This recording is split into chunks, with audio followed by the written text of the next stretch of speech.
Hello, everyone, and welcome to In Focus, the Lack of Focus side podcast that we're doing. My name is Ed Horn. I am your host. Alongside me tonight, my partner in crime and gaming, Mr. Chad Brown. Hey, everybody. Sean Dorsey, always here. How's it going, my friend? Good. How you doing today? And our producer extraordinaire, Mr. Chris Sheriff. It's good to be here, as always, Ed. So if you're listening to this, you're on our Patreon page, and you're getting some of the bonus material that we're doing, and this is going to be the first cut of some of the bonus material we put out as it kind of happens. Chris happened to come across some interesting information, and we decided to disseminate that to all of our fans, and tonight we're talking about season kits. Chris, do you want to kind of give the info on how you acquired these documents, these secret data files, these data scrolls that have appeared off the interwebs? Well, they came through from Asmodee Canada for the stores, just for information. So it's currently time to start ordering kits if you are a store owner. If you're associated with running events, now is the time you're going to be putting in your orders for the next batch of X-Wing kits. And they sent out a bunch of PDFs. They weren't all for X-Wing, but the 4 X-Wing ones did catch my eye. So I've brought up the image for the 2018 Season 4 Attack Run kit, if we wanted to go through that one first.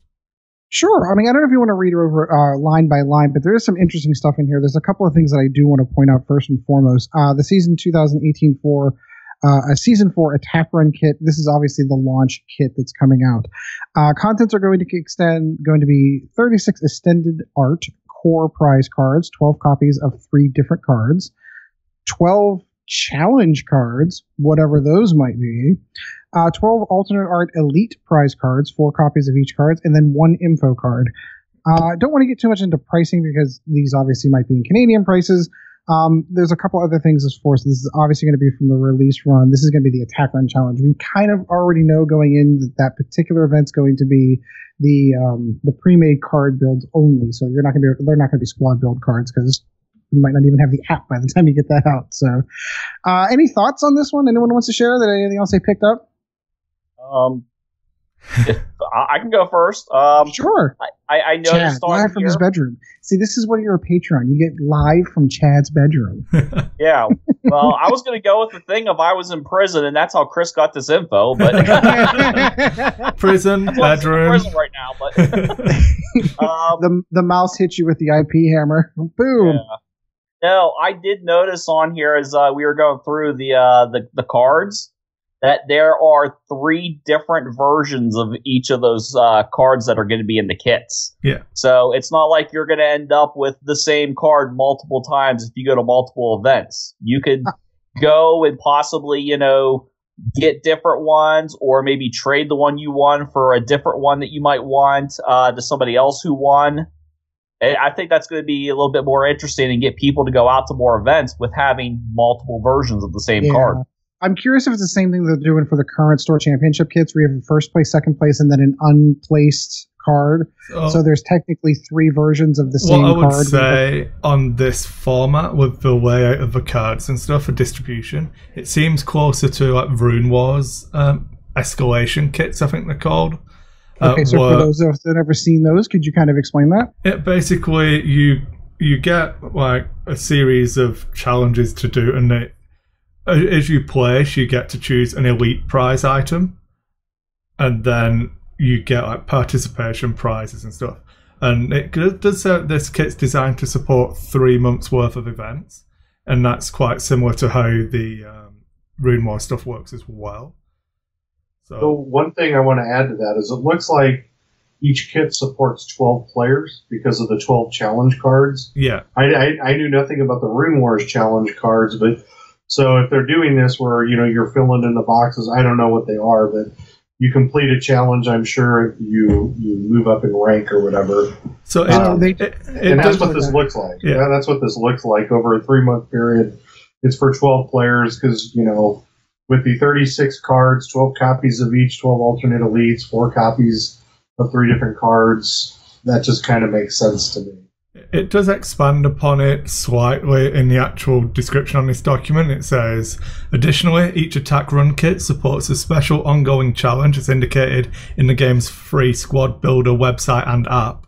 Each player who successfully completes these challenges during one of the events supported by the Attack Run kit earns a special challenge card while supplies last.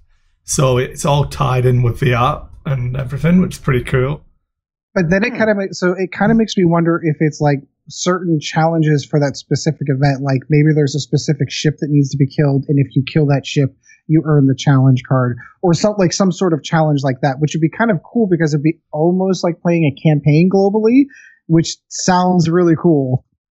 Yeah, the Attack Run kit, the challenge might be, stay on target and don't let Vader blow you up, or if you're playing with Vader, don't let Wing Gundam crash into you, or Mauler crash into you, whichever one of the Black Squadrons it was, I forget now. But I imagine it'll all be tied in with the way of the app. When you select what kind of mode you're playing in, it'll have the information on there, which seems just really cool. It will help you design your squad specifically for these events. So let's move in further into the Wave 1 Deluxe kit. Now these are basically taking the spots of like the League kits or whatever they were. Contents include the following: 50 patronage cards, 75 arcade tokens, 5 acrylic tokens, 4 double-sided plastic cards, 1 set of plastic range rulers, 16 more challenge cards, 51 enhanced quick build cards, enhanced quick build cards. Now that's interesting.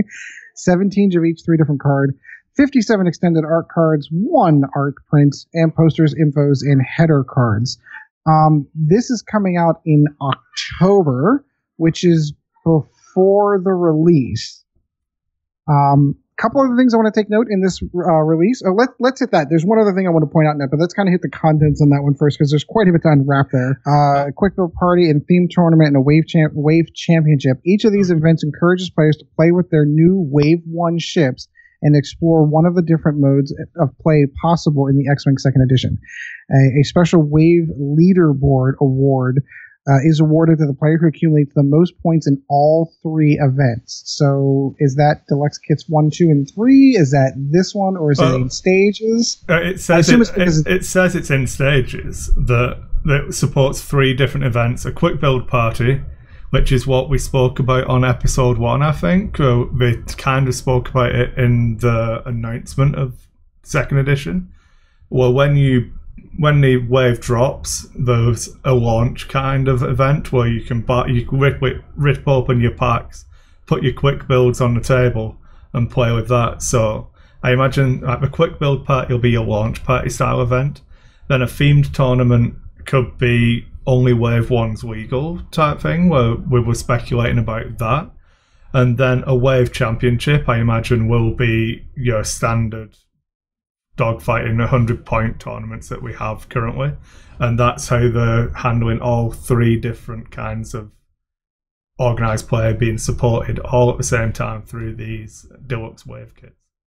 And it encourages those players to participate in all 3 levels of those events. Yeah. Which is right. It also encourages players to buy stuff because the 50 patronage cards you only receive to customers who purchase X-Wing products in your store. Yeah.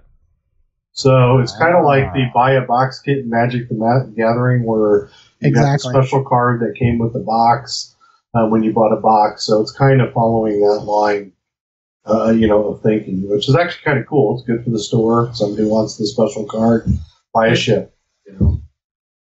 And I keep looking at these challenge cards, and now that I've kind of started this train of thought of, as you build up these challenges over the X-Wing season, that there'll be a payout at the end for doing something, either thematically from a story point of view, like you're trying to, like obviously Star Wars story has already been written, at least as far as that's concerned, but something as far as a campaign we're concerned, or maybe they lead into some of the larger events. If you do so well in these events and you earn those challenge cards, that you can turn them in for something later on in the season for larger events.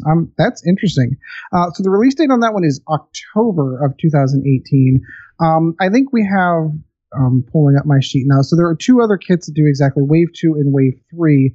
All of them have the pretty much the exact same verbiage. I didn't notice anything else, with the exception of Wave 1 to Wave 2, Wave 2 to Wave 3. The key points to note on these ones, though, for Wave 2, the expected arrival date is December of 2018, and Wave 3 is February of 2019. So they are planning to go Wave 1, Wave 2, Wave 3, and by Wave 3, we are into the third wave of second edition with all the kits to go along. So they are really kicking this one off with a relatively large release and a heck of a plan, it sounds like. Yeah. Having the first OP kit arriving in October, when you've got a targeted release of obviously 19th of September, was it? Looking at something like that, yeah. September 19th or 17th. I know that I've got a work event that I'm scheduled to go to. Yeah, mid-September. So you're looking at all of that coming out, and then straight away you're going to be hit with OP support, which is exactly what X-Wing needs. The Season 4 kit is targeted at December as well. So they're waiting until we already know that Wave 2 is going to be Resistance and First Order. So we're waiting until we've got the 5 factions out and ready to play before they hit us with the big tournament kit. But the Wave 1 kit seems awesome, and again, it's 3 events, so you're looking at not 3 months worth of support because we've got a new one coming almost immediately, but 3 different events. So you're going to have your quick build launch party type thing, then you can jump straight into a monthly event with your theme tournament, and then we did in the Sentry Box we did a Play of the Year series for the year, where every quarter we held one was an escalation, we had an epic event, standard dogfight, and then the grand final. And the way the placing is affected, so you can use these kind of kits to run something similar to that, and just loads of different support. And the fact that you've got exclusive pricing, as you were saying earlier, where it encourages people to play in all 3 so you can accumulate your points. And again, I'd be interested to see if all of that's tied into the app as well. And I'm super interested. I know somebody else had mentioned this before, but like some of those quick build cards, like those were kind of like tossed together with I don't know what I use the word tossed together loosely. They may have been very well crafted, but if one particular quick build card happens to show it's a little broken, if they would, like by the time Wave 3 comes out, we're already going to be past the first rules update and points upgrade in official rules. So I'm kind of curious with the quick build tournaments if they're going to be like, yeah, you need to kind of take that one out of the box and replace it with this one. That one's a little too strong, but that one I'm actually kind of really looking forward to, because I mean it's not points generation, it's not what's the best meta list. It's these are the cards that I have to work with, and this is kind of what I got to go with. I got to try to pick the best ones out of the box, and I kind of like that. The other thing that ties back into what we spoke about on the previous episode is obviously the TIE Reaper and Swords Renegades quick build cards, and the fact that they were maybe looking at introducing them through event kits. It says that you have quick build cards in this, so hopefully we can pick those up pretty quickly, and you can use those ships with that style of gameplay as well. And these would have been done far enough in advance after sending stuff off to the printer that they could easily correct that. Yeah. So something I want to point out, I'm looking at the Fantasy Flight X-Wing Organized Play Pyramid now that exists, which they talk about the bottom. Yeah, exactly. The bottom is the seasonal kit, so that's just your standard. Hopefully, you just play for that, get some cool stuff. So that the deluxe Sean, wave kit. So the seasonal kit now is the attack run kit that we briefly spoke about at the start. Right. So that's season 4. Is what it says. So with that, then they also have the deluxe wave kits, and if you follow the pyramid by the levels of play, it seems the deluxe wave kits are kind of potentially taking the place of like a store championship, but they're doing it more with wave release rather than waiting for one time in the year. Because when you move up into the next tier, which is kind of the old regional tier, that middle tier, potentially the national champion, the North American, the European championships, all the different Canadian championships, all the championships seem to be in the second tier now with the hyperspace trials and then the system open series, which then all of that feeds into the world championship. And that's the way that they're doing it. It's a little bit different than we're used to as far as X-Wing goes. And I believe Worlds is an invitational at this point, or something to that effect, where you have to win your way in. Right, the hyperspace trials and system open. And I haven't read too much about that, about what it's all going to be, but it's pretty interesting how they're really changing OP. And what's weird is I think they're changing it for the better. You know, getting 3 seasons or 4 seasons of store championship level kits or level play with every wave release, I think is pretty cool. Well, for me, I'd like to compound on that thought for a second. One of the things I think is really cool about the way they're doing it is it scratches the itch of, depending on what your level of play is too. If you're the kitchen table, not really hyper competitive kind of player, if you only want to, you could only play in the quick build plays and play in those sort of events. And you can stay out of, if you really want to do the theme events or the wave championships, like those are for the more, more heavily competitive players. If you don't want to play in that, and that's not really your style of X-Wing to play, you just like to roll dice and have fun, only play in the quick build events. I'm sure the theme builds, and this is where my brain starts gearing around, is if these themed events are only themed towards the waves that were released. So like wave 1 could be an only wave 1 event. So while you are getting the conversion kits and everything is technically available, a themed event could only be specific to that wave. So wave 1's only wave 1, wave 2's only wave 2, and so on down the line. And then you can get to those the wave championship, which would be like everything off the table. Which is a great way to draw in new players. If you're looking at it from Fantasy Flight's point of view, people that come in today, buy a core set, buy maybe an X-Wing and a B, or whatever, I don't know, whatever is going to come in. X-Wing and a Y-Wing, that's wave 1. Yeah, there you go. X-Wing and a Y-Wing. Now you have 2 X-Wings and a Y-Wing. You have some power to put on the board. That's enough for starters, for the experience. The cool thing about it is that it's kind of a different way for experienced players to play the game too. Experienced players are so used to tournament play and, having to wait for store championship season and then, or leagues, you have leagues that are set up differently. This way it gives the player who just grinds and grinds and grinds regionals and store championships a chance to play a different way, which is actually a pretty cool thing because you're no longer limited to waiting for, the larger events to get that competition or that competitive edge. Dare I say a more fun style of X-Wing? Because don't get me wrong, yep. I of all the folks here, I'm probably the worst as far as when they're the competitive. Like I've got that competitive edge, but there are some times where you just want to sit down and just play a game just for the fun of playing the game. And those quick build tournaments are like will scratch that itch. And I'm even thinking things like my son, for example, who might not be current up to the meta, but he could grab 3 cards out of a box and say, "Yep, this is what I'm going to fly," and you just go. Like there's no thought process behind it. Yeah, and you could do like random draws. Just think about that. You could do that too. That could be fun. Random draws to make people get out of their comfort zone, so they're not playing a list that they've practiced for days and days and days. Hey, this is the list you're going to, and it's what a store can do.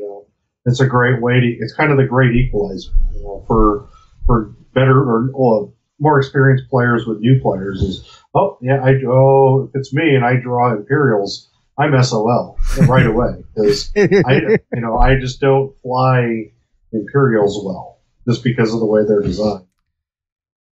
I did notice, Ed. So they got casual players. They kind of got stuff set up for them. They got the stuff set up for the competitive players, but they don't have stuff set up for players like you, guys who just never go places. There's no people come around your house and play X-Wing for you, Kit. I don't know what you're going to do. Yeah, no, I haven't seen that one. Haven't seen that one. Go out and get this stuff, I might actually have to start showing up and actually start playing in some of these. All right. Does anyone else have anything else they want to cover on this one? So I did quickly pull up the pyramid that Sean was talking about as well, just so anyone who's watching the video can currently see it. It's on the screen now, and it does have like the seasonal kit and deluxe wave kits being 2 sides of the same level. And then as you go up, we know for a fact that hyperspace trials are what are replacing the regionals. So it's like Sean says, it looks like the wave kits are going to be the store championships of X-Wing. We're around about that price point, but rather than them being once a year, it's looking like we're going to be hitting that every wave, which we're looking at 2 to 3 times a year, depending on what we decide to do moving forwards, whether they keep their old release model or they go to something new. Well, it does make me wonder how are they going to be capable of keeping up with the schedule? I mean, at some point in time, you're going to catch up to Wave 14 at this rate. And you think that'd be like a year and a half. If they kept doing one every 2 months, at some point in 14 months, a year and a half, they're going to get there. The thing you're missing out on that I find really interesting is that we have a date for Wave 3. Correct. We know you have a time frame. Yeah, we know do have roughly. A time frame. I did not gloss over that. That was February of 2019. I did not gloss over but what I mean by it is we know roughly that the First Order and Resistance are going to be Wave 2. We have no idea what Wave 3 is, but it's already... I walked in the booth, Starfighter. I hate you so much. But we have a date for when it's coming. So if you... Yeah, no, that's super exciting. I don't think anyone else has even ascertained that. No, if you look at the fact that the Wave 1 kit is coming out in October, which is 2 to 6 weeks after the launch of the game, depending on when in October it arrives. That means you're looking at Wave 3 arriving around January. Correct. We're in July now. It's crazy. So in 6 months' time, we will have Wave 3. I mean, I'm coming at this from a Rune Wars player, where apparently I've heard that in the next month, the unit that they announced 14 months ago might be on the shelf and available for me to buy. We've had nothing announced for Wave 2, never mind Wave 3, but in 6 months' time, I'm supposed to have it in my hand. Yep. So yeah, we already have an idea, though. I mean, if you follow, the key is going to be if they add new stuff. Yeah. If this is going to implement new stuff, that'll be what I call the exciting point, with the Wave releases and stuff. But I like this idea. Well, I like this idea because it goes back to that new player concept. So, and I'm going back into the old me here with X-Wing, but when you're looking at getting new players in, you need to get them caught up as fast as possible to the people who are like me, all the four of us who've been in the game for so long, and we have the depth of ships that these new players aren't going to have unless they go and buy Wave 1, or 1.0 stuff. And Fantasy Flight doing this is very smart because not only are they going to potentially bring in new players and bring them in pretty fast at that, but they're also going to, I'm kind of a completionist, so I know I'm going to buy at least one of everything because I want one of everything at a minimum. So that's the way that I view this. This is a great model, great plan. You're going to have the people that are probably going to complain a little bit because of the fast releases and trying to build up, or just they don't have the money to purchase things this quickly. But at the same time, I mean, you can't ask for better. I mean, October, January, time frame for 3 waves. I mean, well, and you've got to figure that. That's amazing. If they keep with Wave 2 what they did with Wave 3, where they release a conversion kit that has all of the special pilots that are in those ones, so you don't have to necessarily go out and buy the ships to get the units, the pilots specific to their ships there. When you get to Wave 3, we have no conversion kits for those. So we have the conversion kits for the base ships, but whatever additional pilots they add to the game or the new second edition pilots get added to there, you're probably you're going to be buying one of each just to catch those pilots because they're not going to be in the conversion kits. Yeah. Actually, the first double-sided crew card, Darth Maul, one side's top half, the other side's bottom half. Oh dear! I want Spider-Legged Maul. Spider-Legged Maul, absolutely. So slight tangents because we can't be in focus for the whole episode. But Clone Wars. Clone Wars. Oh heck yeah! Yeah. Heck yeah! So in case anyone is unaware of how the situation worked, whenever Disney purchased LFL or Star Wars from LFL from George Lucas, the Clone Wars cartoon, which was on Cartoon Network, stopped. It immediately stopped, and they had 2 more seasons planned for it that they never got the opportunity to complete. And Disney announced this week that there was going to be, and they're going to camp back on. They're going to pick the series off back where they left off. So it's going to be season 6 and season 7 coming. So excited to see the Battle of Mandalore. Well, the other thing this does is it makes it true canon. Well, it was always, there was always true canon, but it was always what I call like the sidebar canon. You know, because we did see the ARC 170 and we saw a couple things come in from it. But it always seemed like it was like Disney pushing it off to the side always. Well, and that's because technically when the original movie came out, that's what made it canon. Because it was a theatrical release of a Star Wars movie. It was official. And everyone kind of looked at the cartoon like, yeah, it is official, but not really.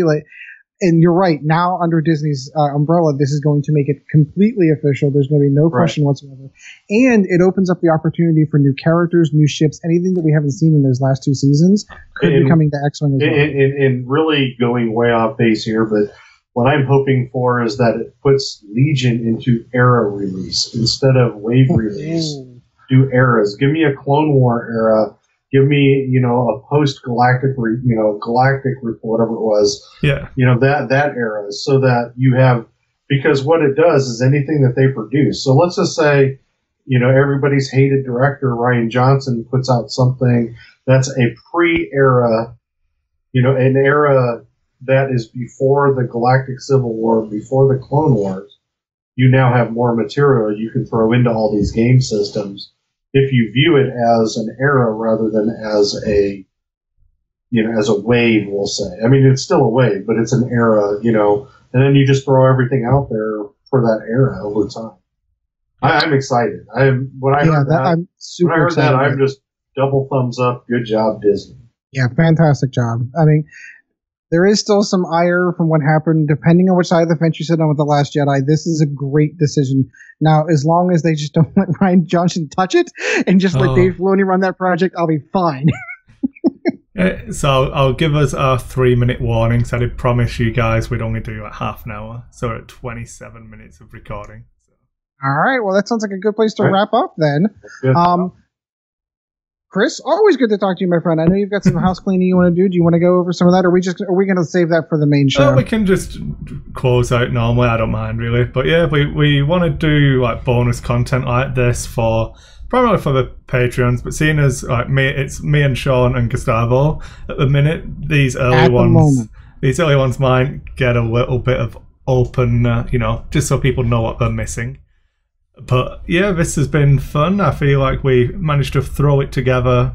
I put a post on the chat at like 4 hours ago. I think I posted the link, like the documents at like midnight my time, so 2 a.m. for you guys. And then we spoke about it a few hours ago. Let's see if we can all get together and just get this news out there. So yeah, I've really enjoyed it. Yeah, this is always fun. Sean, always good to talk to you, my friend.